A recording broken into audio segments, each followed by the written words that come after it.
Wis belajar bertani milenial lah. Sadurunge kan petani tok-tok lek jare wong Banyuwangi. Pengurangan isi dompet wis berkurang, hasil panen pun bertambah. Ya alhamdulillah. Bertani ku saiki wis makin maju lah. Makin sukses pokoknya.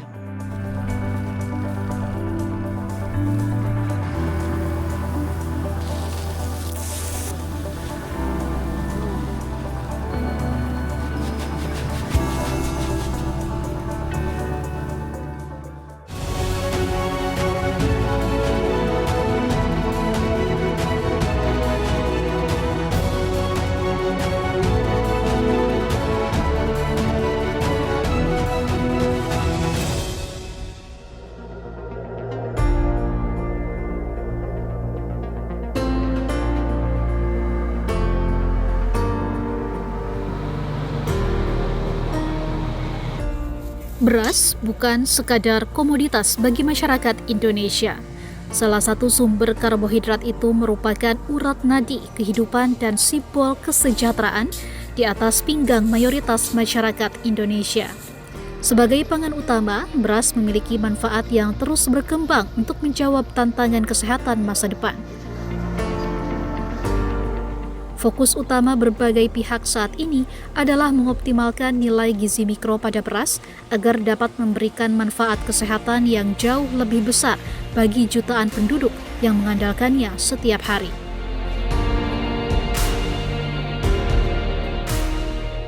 Indonesia terus bergerak untuk menjawab tantangan pemenuhan gizi mikro, khususnya dalam meningkatkan kecukupan zat besi, yodium, dan vitamin A. Berdasarkan Survei Kesehatan Indonesia 2023, prevalensi anemia pada wanita hamil sebesar 27,7%, sementara pemeriksaan kadar hemoglobin mencapai 15,5% usia 15-24 tahun dan 16,2% secara umum. Hal itu menjadi tantangan besar untuk menghadirkan gizi yang lebih lengkap melampaui beras dari sekadar pemuas rasa kenyang. Dilihat dari komposisi konsumsi, beras ini masih dominan dalam memenuhi kebutuhan masyarakat kita, masih menjadi sumber bahan pangan pokok sebagian besar masyarakat kita. Kita juga melihat kandungan-kandungan gizi yang ada di beras. Namun demikian, kalau hanya mengandalkan beras untuk pemenuhan gizi esensial mikro, nampaknya kita masih perlu upaya penganekaragaman konsumsi dari beberapa komoditas, atau langkah yang lain adalah pengayaan gizi yang diperlukan ke dalam beras itu sendiri. Upaya peningkatan asupan gizi juga berfokus pada penanganan stunting atau TENKES. Survei Status Gizi Indonesia 2024 mencatat 19,8% balita masih memerlukan perhatian khusus dalam pemenuhan gizi. Tantangan itu memacu perbaikan kualitas berat badan lahir serta perluasan edukasi gizi bagi seluruh lapisan masyarakat. Untuk pemenuhan gizi itu paling tidak ada 3 ya. Yang paling utama dan kita prioritaskan adalah pemenuhan kebutuhan gizi dari penganekaragaman konsumsi individu. Namun demikian ada kondisi-kondisi tertentu yang penganekaragaman kita masih terkendala. Oleh karena itu, ada strategi-strategi yang lain yang kita laksanakan, yaitu fortifikasi dan biofortifikasi.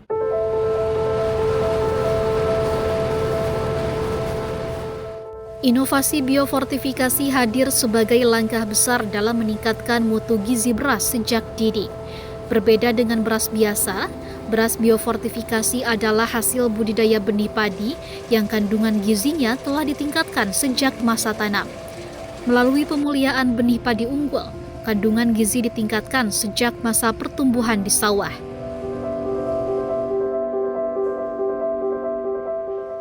Beras biofortifikasi itu pengayaannya dilakukan sejak budidaya, sehingga menghasilkan beras dengan zat gizi tertentunya lebih tinggi. Contohnya yang saat ini sudah dikembangkan yaitu beras kaya zinc.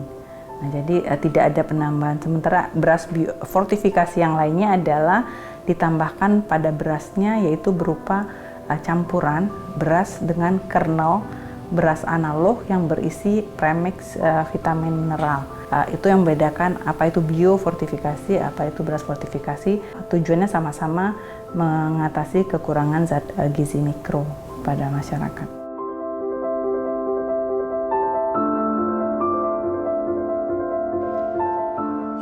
Kalau kata fortifikasi kan sudah biasa dengar. Fortifikasi itu adalah suatu makanan yang kemudian kita tambahkan suatu zat gizi. Jadi, tapi kalau biofortifikasi ada kata bio. Bio itu artinya hidup. Jadi penambahannya itu sejak dari kalau tanaman artinya sejak dia dari awal dari benihnya. Jadi pada saat kita panen, pada saat kita makan, kita tidak menambahkan, tapi si makanan ini sudah mengandung zat gizi tertentu yang lebih tinggi dibandingkan dengan zat gizi yang lainnya.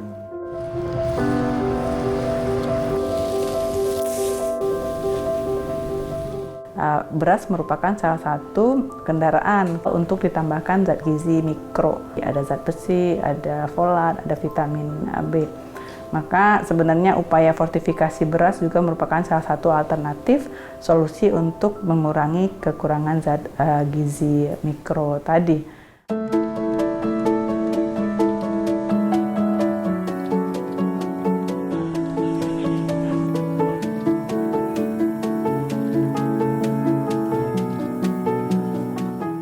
IPB, teman-teman dari pemuliaan benih, ya, perakitan yang kemudian bisa menghasilkan beras IPB 3S dengan produktivitas tinggi. Kalau varietas baru itu dia tanamannya lebih tegak, jadi malainya lebih banyak, produktivitasnya tinggi, tapi tahan hama, lebih tahan hama, kemudian penggunaan airnya lebih sedikit sehingga nanti ramah terhadap lingkungan. Itu kan juga perlu tuh. Sekarang sudah ada turunannya dari 3S, yaitu IPB 13S, IPB 15S, dan satu lagi IPB 9G. Produktivitasnya tinggi hingga 10,16 ton per hektar, ya, gabah kering giling GKG. Kemudian umur panen genjah pada umur 85, ya. Tinggi kandungan zinknya ini. Nah, tinggi kandungan zink, tekstur nasinya pulen. 9 Garuda juga pulen, tetapi lebih unggul nih yang kepulenannya 15S sama 13S kalau langsung nyicipin ya, begitu ya. Tantangan pemenuhan gizi di masyarakat juga terkait dengan fenomena hidden hunger atau kelaparan tersembunyi. Fenomena ini memperlihatkan kebutuhan kalori yang terpenuhi namun tidak dengan asupan gizi mikro. Hal itu dapat berdampak pada produktivitas, daya tahan tubuh, dan kualitas hidup. Hidden hunger, nah itu ya, itu masa hidden hunger itu artinya kelaparan tersembunyi. Itu kita kekurangan zat gizi mikro, yaitu vitamin mineral ini. Nah sekarang dengan biofortifikasi rasanya pulen, produktivitas tinggi, kandungan zat gizinya Zn dan Fe juga tinggi, luar biasa kan? Ini mudah-mudahan bisa menjadi satu solusi gitu ya untuk bisa berkontribusi terhadap asupan gizi yang lebih baik melalui makanan sehari-hari. Ketika kita pemenuhan zat gizinya mikro cukup, beberapa penyakit ataupun kondisi fisiologis ikutan dari kekurangan tersebut bisa dikurangi seperti masalah anemia. Karena nanti kalau udah anemia ujungnya apalagi nanti ke stunting, karena wanita usia subur misalnya ketika dia anemia dia tidak bisa hamil dalam kondisi yang sehat, akan melahirkan anak yang seperti apa. Nah itu kan merupakan siklus. Tentu ujungnya adalah untuk masyarakat yang sehat, untuk hidup sehat, aktif, dan produktif.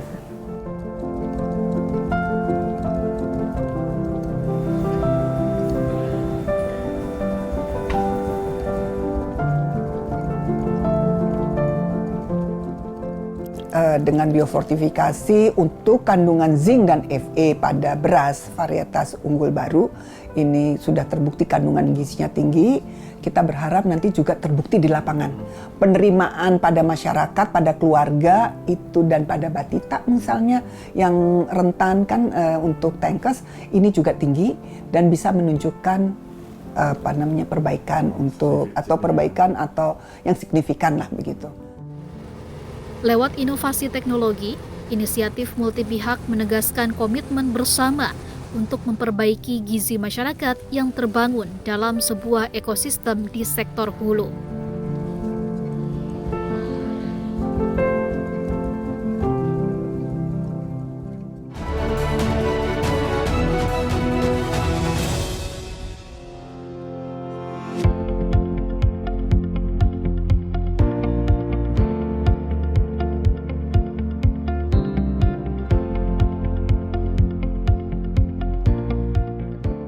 Pada pertengahan 2025, Kabupaten Banyuwangi, Jawa Timur menggagas sebuah inisiatif dalam bidang pertanian berbasis ekosistem untuk mengupayakan beras biofortifikasi kualitas terbaik. Lewat inovasi teknologi, inisiatif multipihak yang melibatkan pemerintah kabupaten, badan usaha milik negara, perusahaan pertanian berbasis life science, sektor privat, serta akademisi itu menegaskan komitmen bersama untuk memperbaiki gizi masyarakat.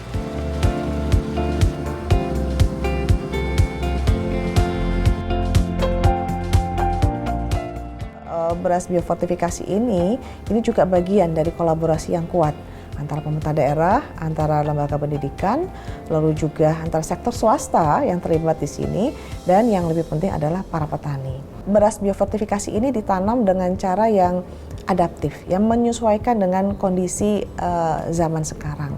Petani diajak untuk nantinya bisa bertani dengan cara yang ramah lingkungan, lalu juga bagaimana beras ini tahan terhadap cuaca dan sebagainya dan sebagainya.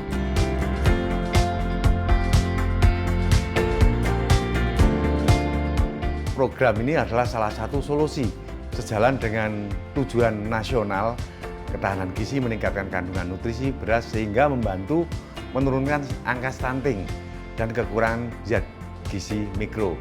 Tujuan nanti pemerintah Indonesia adalah salah satunya adalah Indonesia Emas, dengan transformasi ketahanan pangan mendorong untuk petani tidak fokus pada kualitas tapi dengan kuantitas gizi, inovasi, varietas dan kemitraan lintas sektoral.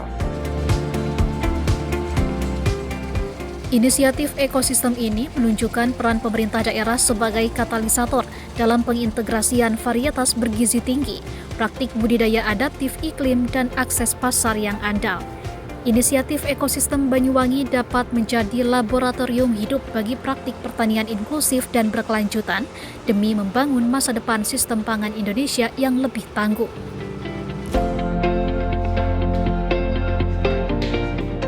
Kami melihat program pemerintah ini sangat bagus, Mas, ya. Bagaimana memang komitmen pemerintah kalau kita ngelihat the way-nya ya, kenapa program biofortifikasi ini hadir, kan salah satunya sebagai jangka panjang kita upaya mempersiapkan Indonesia Emas 2045 ya, Mas, ya.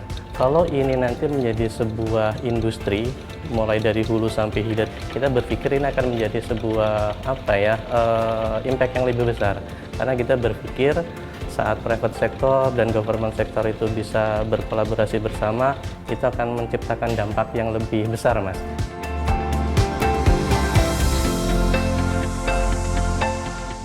Sebagai upaya mewujudkan pertanian berkelanjutan, program ini mengintegrasikan teknologi yang dirancang untuk meningkatkan kesehatan tanaman dan tanah agar lebih ramah lingkungan.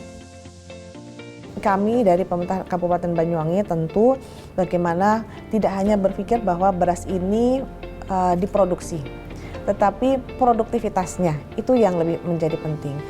Bagaimana beras ini tidak hanya dipanen, tetapi juga dimanfaatkan oleh masyarakat kami, sehingga tidak hanya petani yang mendapatkan manfaat, tapi masyarakat kami juga mendapat manfaat. Ini juga akan membantu peningkatan nilai jual petani, sehingga akan menambah lebih stabil dengan pendekatan pemerintah pentahelix. Itu adalah suatu kolaborasi kita bersama, karena pemerintah tidak bisa berdiri sendiri. Dengan kita kolaborasi dengan teman-teman pengusaha pentahelix, insya Allah akan menjadikan suatu pelayanan yang terbaik dan nanti akan meningkatkan pendapatan bagi petani.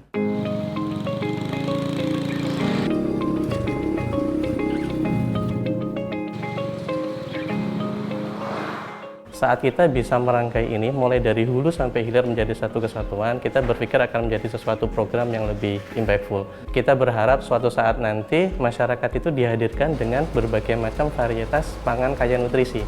Nah, salah satu kontribusi kita itu adalah menghadirkan pangan kaya nutrisi dari sisi pangannya, yaitu adalah beras biofortifikasi.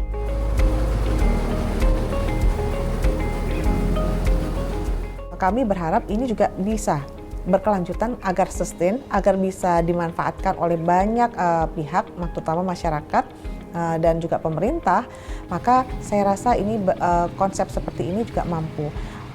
Apalagi dengan dukungan swasta atau pengusaha atau perusahaan gitu ya, bibit-bibit bisa diberikan kepada para petani-petani sehingga petani mudah mendapatkan bibit itu, dan semakin penyebarannya semakin banyak maka manfaatnya juga semakin banyak.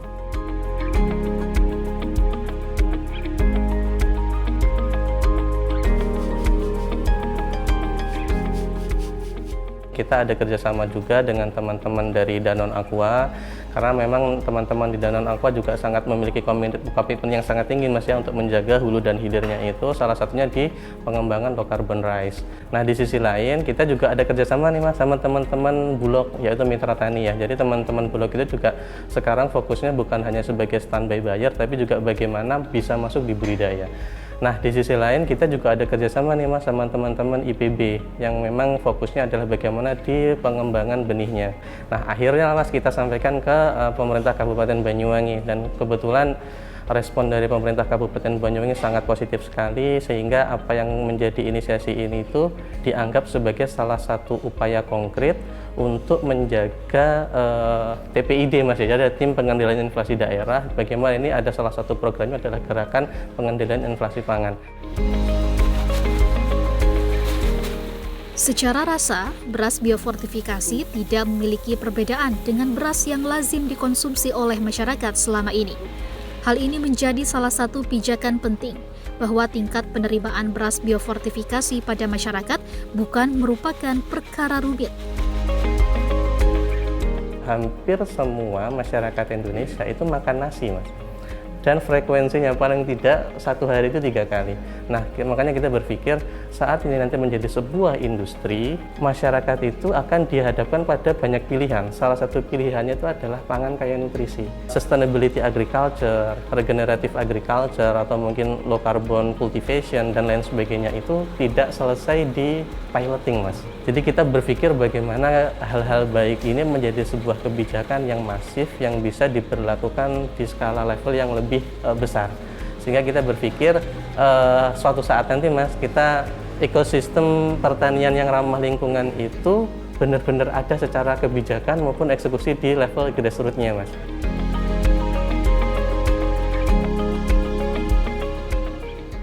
Mengoptimalkan nilai gizi pada bahan pokok harian, Fondasi Indonesia yang lebih kuat dan cerdas tengah dibangun lewat inovasi beras biofortifikasi.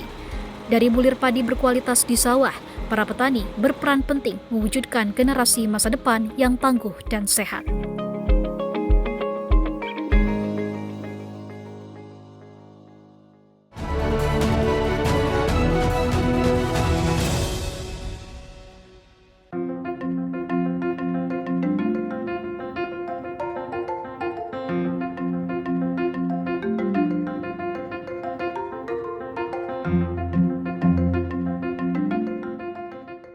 Budidaya beras biofortifikasi di Kabupaten Banyuwangi yang melibatkan multisektor memastikan para petani dapat mengelola lahan guna menghasilkan produk berkualitas tinggi. Pendampingan para petani dengan pemanfaatan teknologi menjadi upaya perwujudan pertanian yang berkelanjutan dan produktif. Beragam metode dengan pendekatan teknologi dirancang untuk peningkatan kesehatan tanaman dan tanah, sekaligus praktik budidaya lebih ramah lingkungan serta berdaya saing secara ekonomi.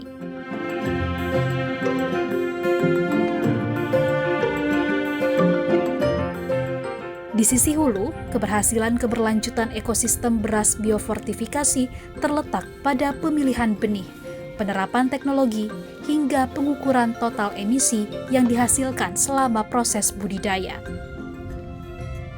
Kita mengenalkan petani, mengedukasi petani untuk menggunakan teknologi-teknologi yang ramah lingkungan, juga disertai dengan kita menurunkan tim tenaga ahli yang memang background-nya pertanian untuk kerja bareng petani, supaya petani itu bisa mulai menggeser pola budidaya konvensional menjadi pola budidaya yang lebih ramah lingkungan dan berkelanjutan.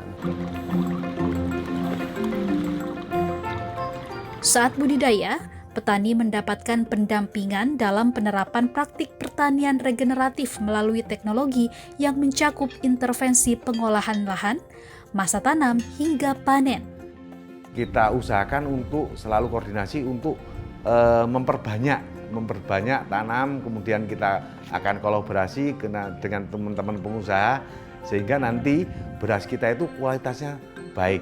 Dengan kualitas baik sehingga petani itu merasakan harga yang cukup baik sehingga akan mengangkat semuanya, ekonominya dapat, kemudian stuntingnya dapat, dan nanti kami berharap Banyuwangi menjadi pilot project. Mas Yudi, apa kabar Mas?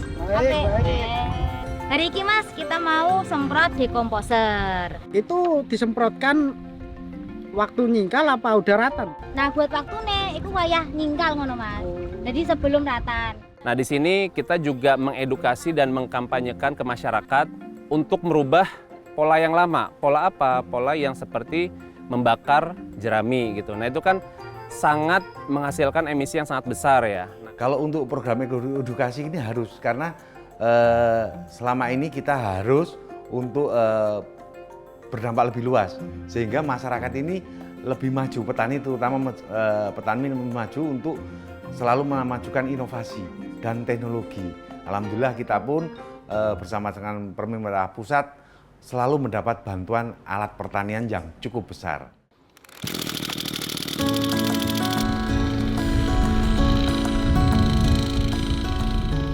Kita ingin petani tidak bergantung pada pupuk kimia saja gitu.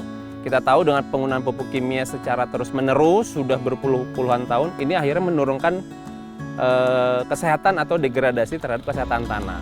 Target kita adalah mengembalikan kesehatan tanah, di saat bersamaan juga tetap bisa menjaga produksi dari tanaman padi itu sendiri. Sebelah kanan, kiri juga.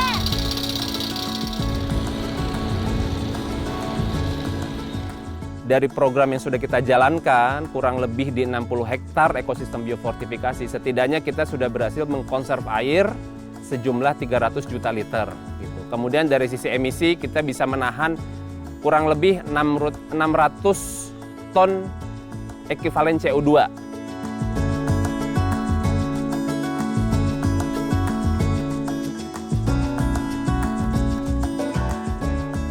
Kalau ngelihat besok bisa Mas, lihat besok hujan apa enggaknya. Untuk kondisi cuaca sebagian berawan dengan kemungkinan peluang hujannya di angka 24%, jadi masih aman. Untuk beberapa hari ke depan pun masih aman. Automatic Weather Station atau stasiun pemantauan cuaca otomatis gitu. Nah, dari teknologi ini baik tenaga pendamping maupun petani bisa mendapatkan informasi secara berkala, informasi terkait dengan cuaca. Jadi harapannya perakiraan cuaca bisa kita dapatkan, petani bisa bergeraknya lebih proaktif. Nama saya Muhammad Rizal Nurjaini, asal dari Banyuwangi, tepatnya di Desa Pengatigan, Dusun Lugjak, Jawa Timur. Kita tanamnya padi 32, yang di situ menurut penelitian itu ada kandungan Fe sama Zn-nya yang cukup tinggi, yang hampir sama seperti padi-padi untuk menangani stunting itu. Untuk 32 sendiri pun Banyuwangi lumayan jadi primadona dengan potensi hasilnya yang sangat tinggi. Bobot panennya itu juga lumayan bagus. Kalau untuk padi-padi lainnya itu per karung di sini tuh biasanya sampai 120, 125. Kalau Inpari 32 itu bisa sampai 135 itu. Pengembangan beras biofortifikasi terbangun dari ekosistem yang saling terhubung dari hulu ke hilir melalui pendekatan holistik, meliputi aspek pemenuhan gizi, pelestarian lingkungan, dan peningkatan kesejahteraan petani. Kita kerja itu nggak kepikiran, kerjaan saya nanti hasilnya bikin orang susah atau apa, itu kan kalau di pertanian kan enggak. Kita hasilnya dimakan orang karena hasil yang kita tanam itu orang bisa buat bekerja. Saya anggap itu ya pekerjaan di pertanian ya yang saya ambil keberkahannya itu. Saya Muhammad Husni, ini Desa Benelan Kidul, Dusun Suko. Saya bertani di sini udah 3 tahun, 4 tahun lah, 4 tahun jalan. Sekarang nanam varietas biofortifikasi. Mas Husni, sehat Mas? Alhamdulillah. Petang macem lek ndak salah. Biofortifikasi. Terutama iki sing tak tanem iki IPB 9G. Terus yang kedua IPB 15S, Ambi Inpari 32, terus Nutrizing. Terus keunggulannya Inpari IPB 9G iki lebih unggul, kanggo masyarakat iki lebih dikonsumsi ku lebih sehat lah. Ndak terlalu banyak bahan kimiae. Wis belajar bertani milenial lah. Sadurunge kan petani tok-tok lek jare wong Banyuwangi. Pengurangan isi dompet wis berkurang. Hasil panen pun bertambah. Ya alhamdulillah. Bertani ku saiki wis makin maju lah. Makin sukses pokoknya. Kolaborasi multi pihak menunjukkan setiap sektor memiliki peran penting untuk menciptakan ragam varietas bergizi tinggi, praktik budidaya yang adaptif terhadap iklim, dan akses pasar yang andal. Praktik pertanian yang inklusif dan berkelanjutan adalah jawaban tantangan kemarin, hari ini, dan masa depan pangan Indonesia.